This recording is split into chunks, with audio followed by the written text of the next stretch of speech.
Okay, we're going to move on now to the Punch. Tinubu government awards 6 trillion naira contracts for roads and others. Emirate tussle, court orders Bayero's eviction. Kano says the post-emir a threat. Dangote refinery eyes 500,000 barrel production capacity in July. Power, 12 billion naira spent annually on airports. FG considers solar. Children's Day, President, governors promise better future. AGF wrong to join Lagos in local government funds suit, says Sanwo-Olu. And 2 motorcyclists killed in Lagos police station attack, 200 bikes also seized. Okay, so the Dangote story, which is not on the 500,000 barrel production capacity every day in July, that is the headline, is actually on the public listing of the company. So the 20 billion Dangote oil refinery would be listed in the Nigerian Stock Exchange in December 2024, according to the chairman of the Dangote Group. And he says, there's Alhaji Aliko Dangote. He says as a new business, he would love to have Nigerian and Africans and other investors as shareholders in the refinery, and that he would want to allow them to join in making what he called a historic move. And so they just announced the listing as well as, the capacity of the Dangote refinery, which is... Dangote is about to cash out. Yes. And so they said that with the Nigerian production now, they have to look into the American market for more crude oil. And they are looking, they have agreed to import about 24 million barrels of crude oil from the U.S. in the coming months. The Minister for State for Petroleum, enigie, had initially said he is not aware of that. But with this reiteration in the papers, I don't know if he's still not aware, but they are looking to start. They have put out a tender for 2 million barrels of West Texas Intermediate Midland crude every month for a year, starting in July. Which means our petrol is not cheap anymore. Our Governor Sanwo-Olu, has described the joint suit instituted against the 36 state governors over alleged misconduct of the local government funds as a legal anomaly. Sanwo-Olu disclosed this at a 2-day legal summit held in Ikeja yesterday. He was referencing the suit seeking to compel governors of the 36 states of the Federation to grant full autonomy to local governments. He's saying that doesn't happen in Lagos State. And in Lagos State, our local governments have autonomy. He says that the federal government is urging, he was reacting to the suit, and he said that it is interesting to read the news that the Honorable Minister of Justice and Attorney General of Federation has sued all 36 states because governors did not give autonomy to the third tier of government. The only mistake which I am going to tell our Attorney General is that some of us are in compliance. The Attorney General should have done his due diligence to identify which states are not in compliance so that we don't all sue all the 36 states together. But then the AG is not mistaken when he says that, the electoral umpire, which is for Lagos State, WASSEC, for instance, the State Independent Electoral Commission, who organizes local government elections, does not give autonomy to the local government. It shouldn't be. And the AG is moving that, the amendment should be done to take that power back to INEC. INEC should conduct all elections. So in some states, but I'm not sure that happens including in Lagos State. Yes, Lagos State. So the federal government is urging the Apex Court an order prohibiting state governors, as you said, from unlawful dissolution and unilateral, arbitrary, and democratically elected local government leaders for local government. So you're very correct. That's included in the suit. Yes, okay. So two motorcyclists lost their lives yesterday when they approached a police station in Ikpaja to fight them because police had decided to enforce the law, the ban on motorcycle law.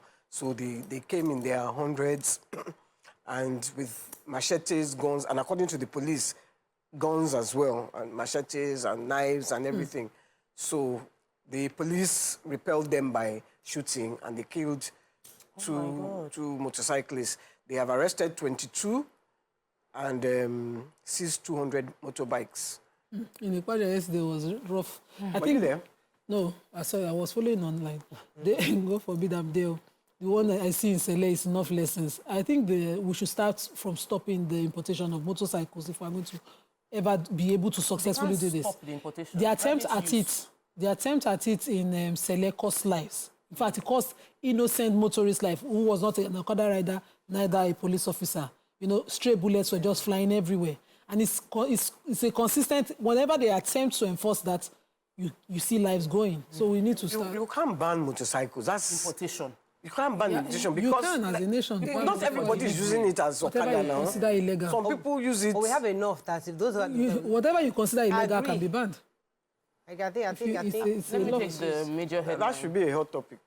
First anniversary, the president, they said the government, this administration has awarded 6 trillion contracts for roads and others. The main bulk of the funds went into the construction, at least between October last year to May 14 this year.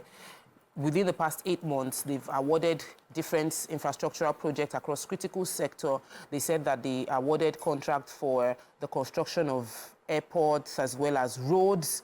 They said this is in fulfillment of the promise the president made about improving by providing massive infrastructural development within Nigeria. We are expecting, I wanted to get the total number of road network that has been approved, but they didn't give us the number. They said national road network, rail, ports are also getting priority attention. This was approved in FEC. They told the members of FEC that that's the things will turn around, that they've been selected. These members of FEC are all selected to perform their utmost best and the policies to ensure that there is improvement in the economy as well as infrastructural development.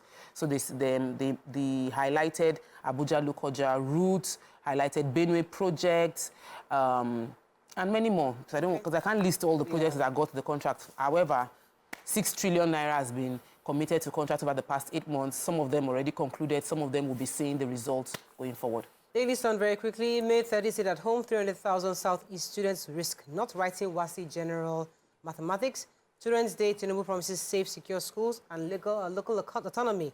FG presses for sex scrapping. That's we took it already. Who's taking Following up here, sadly, 300, according to what Sun is reporting, over about 300,000 students will not be able to write their exams because of the sit-at-home that they intend to enforce on the May 30th, which, according to them, is Biafra Day. It's the day to celebrate Biafra Day.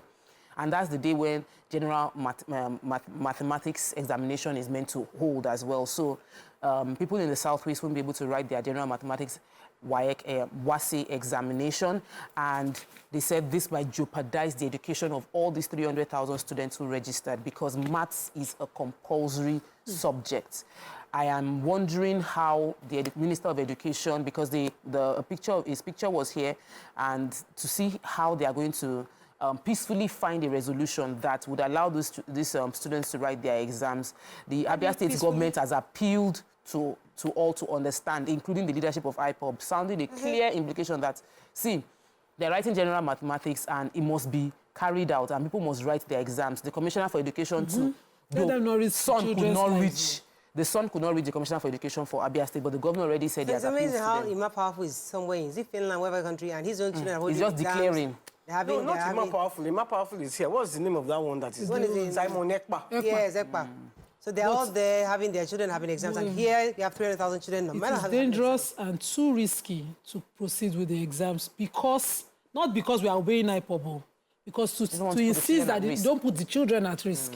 You don't know whatever evil they are. And they put them, can they move the kids to a different state? Within this short notice, it's better to move the exam date. It's happened before. WASSEC is not a Nigerian exam, I just move anyhow. It's been moved before. When I wrote WAEC, our exams were moved. Okay, so that's There's nothing new there. That's the assurance. For safety, for the safety of the kids. It can be moved. Vanguard, I think our final paper this morning, let's find a story of not taking. Page end goes 1.3 trillion. Debts to avoid sectors collapse. Elumelu tells federal government.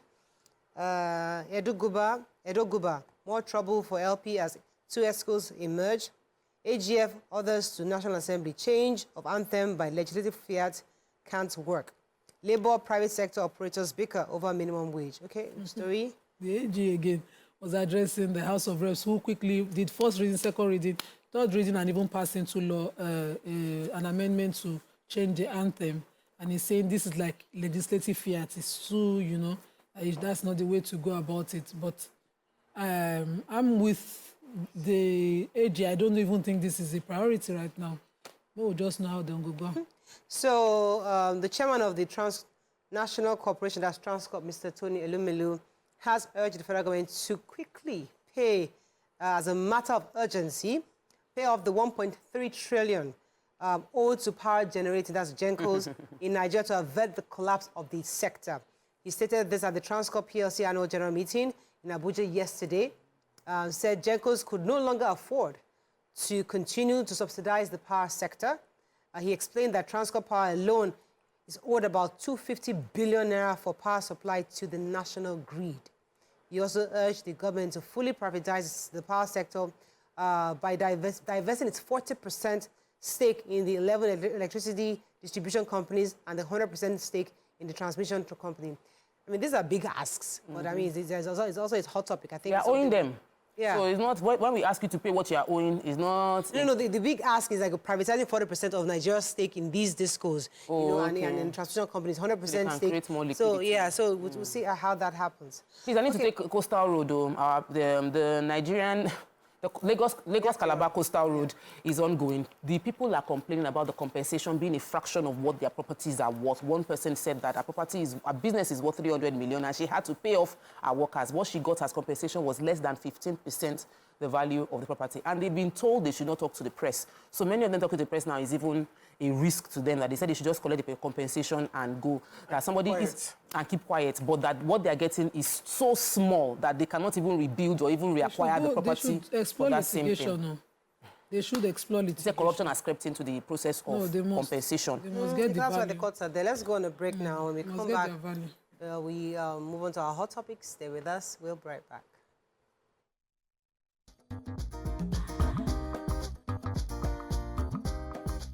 Stay tuned. Your View will be right back.